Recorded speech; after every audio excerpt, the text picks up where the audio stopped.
Evening ആയപ്പോൾ ഒരു വൃത്തിയാക്കൽ അങ്ങോട്ട് ചെയ്യാമെന്ന് വെച്ചു. കുറേ ദിവസമായല്ലോ, ഒരു 3-4 ദിവസം മുമ്പ് തൂത്ത് വാരി വൃത്തിയാക്കി ഇട്ടതാണ് കേട്ടോ. അപ്പോൾ വീണ്ടും നല്ല കരിയിലായിട്ടുണ്ട്. അപ്പം മഴക്കോളമുണ്ട്. അപ്പം മഴ ആയി കഴിഞ്ഞിട്ട് വെറുതെ കിടന്ന് നനഞ്ഞു പോകുമ്പോൾ നമുക്ക് കുറച്ച് ദിവസത്തേക്ക്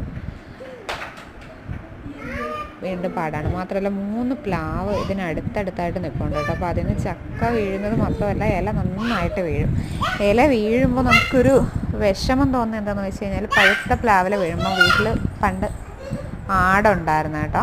അപ്പോൾ നമ്മൾ ആടിനെ അപ്പുറത്തും ഇപ്പുറത്തുമൊക്കെ പ്ലാവുള്ള വീടുകളിൽ പോയി പ്ലാവിൽ നമ്മൾ കമ്പിയിൽ കുത്തി എടുത്തിട്ട് വന്നിട്ടാണ് കൊടുക്കാറുണ്ടായിരുന്നത്. പക്ഷേ ഇത് നോക്ക്, 3 പ്ലാവ് ഇപ്പോൾ ഉണ്ട്. നന്നായി പ്ലാവിലേയും വീഴുന്നുണ്ട്. പക്ഷേ കൊടുക്കാനായിട്ട് നമുക്കും ആടില്ല, പരിസരത്തെങ്ങും ഇല്ല.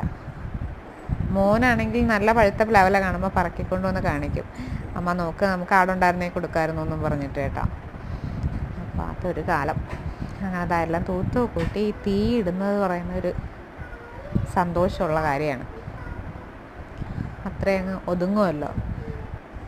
അത് മാത്രം നല്ല കിലുകിലാന്ന് കത്തുകയും ചെയ്യും. കരിയില നല്ല ഉണങ്ങി കിടക്കുന്നത് കൊണ്ട് മഴ, വെയിൽ, ചൂട്, അങ്ങനത്തെ ഒരു അന്തരീക്ഷമാണല്ലോ ഇപ്പോൾ ഉള്ളത്.